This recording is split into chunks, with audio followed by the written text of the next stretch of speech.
Hi friends, நம்ம mutton பிரியாணிக்கு எப்படி பண்ணலான்னு பார்க்கலாம் வாங்க. ஒரு குக்கர் எடுத்து வச்சு அதில் நம்ம நெய் சேர்த்துக்கலாம். நெக்ஸ்ட்டு முந்திரி பருப்பு கொஞ்சம் சேர்த்துக்கிடுவோம்.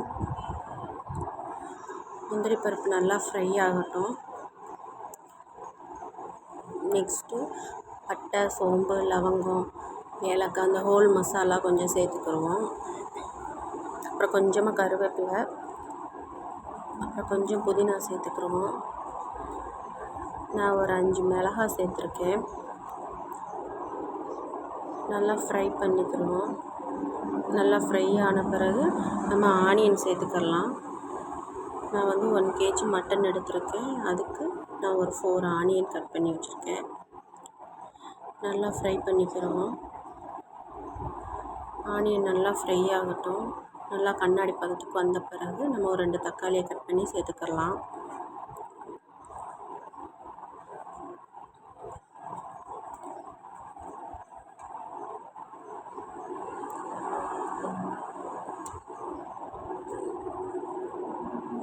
நல்லா ஃப்ரை பண்ணிக்கிடுவோம்.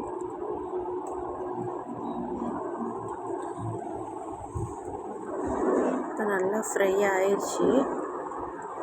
இந்த பதத்துக்கு வந்த பிறகு நம்ம இஞ்சி பூண்டு பேஸ்ட்டு சேர்த்துக்கிடலாம். அதுவும் நல்லா பச்சை வாசம் போகிற வரைக்கும் நல்லா ஃப்ரை பண்ணிக்கோங்க. இது நல்லா எவ்வளோக்கு எவ்வளோ ஃப்ரை பண்ணுறோமோ அவ்வளோக்கு எவ்வளோ நமக்கு பிரியாணி நல்லா டேஸ்ட்டாக வரும். சைடில் மட்டன் சால்னா வெந்துக்கிட்டுருக்கு. நான் ஆல்ரெடி மட்டன் வந்து வேக வச்சு வச்சுருக்கேன்.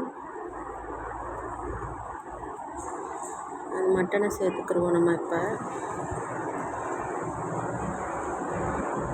அதுவும் நல்லா ஃப்ரை பண்ணிக்கிறோம் நம்ம.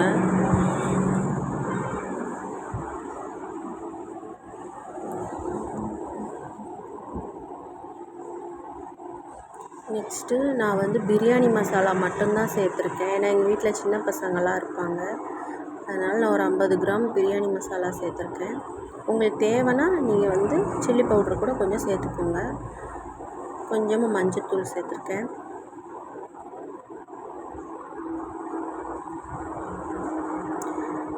இப்போ நான் வந்து 4 கிளாஸ் ரைஸ் எடுத்திருக்கேன். அதுக்கு நான் 8 கிளாஸ் வாட்டர் சேர்த்துக்கிறேன். அதில் வந்து நீங்கள் மட்டன் வேக வச்ச தண்ணி இருக்குல்ல, அதையும் நீங்கள் சேர்த்துக்கலாம்.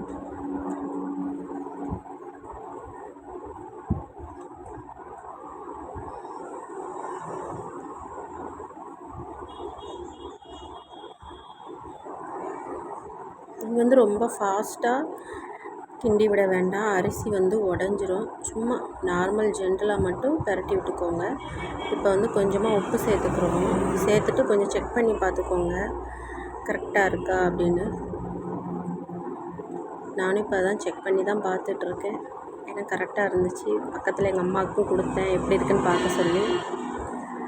கரெக்டாக இருக்குதுன்னு சொன்னாங்க. இப்போ நம்ம விசில் போட்டுடலாம். ஒரு விசில் போதும். இப்போ ஒரு விசில் வந்துருச்சு. வாங்க ஓப்பன் பண்ணி பார்க்கலாம் பிரியாணி எப்படி வந்திருக்குன்னு. பிரியாணி நல்லா வந்திருக்கு ஃப்ரெண்ட்ஸ். நமக்கு நல்லா உதிரியாக நல்லா வந்திருக்கு. பார்த்தாலே உங்களுக்கு தெரியும். அரிசி உடையாமல் நல்லா வந்திருக்கு. இப்போ என் பையனுக்கு லஞ்ச் பேக் பண்ணிடலாம். ஒரு எக்கு வச்சு கொஞ்சமாக சாதம் வச்சுருக்கேன்.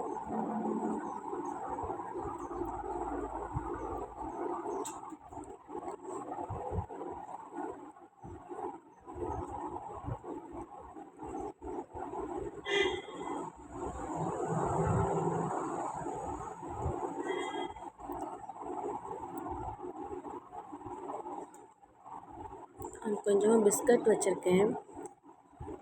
ஈவினிங் வரும்போது வேனில் சாப்பிட்டு வர்றதுக்கு. அவ்வளோதான் ஃப்ரெண்ட்ஸ், மட்டன் பிரியாணி. இந்த வீடியோ உங்களுக்கு பிடிச்சிருந்தா லைக் பண்ணுங்கள், ஷேர் பண்ணுங்கள். மறக்காமல் நம்ம சேனலை சப்ஸ்கிரைப் பண்ணிக்கோங்க. அப்போ தான் உங்களுக்கு நோட்டிஃபிகேஷன் வரும்.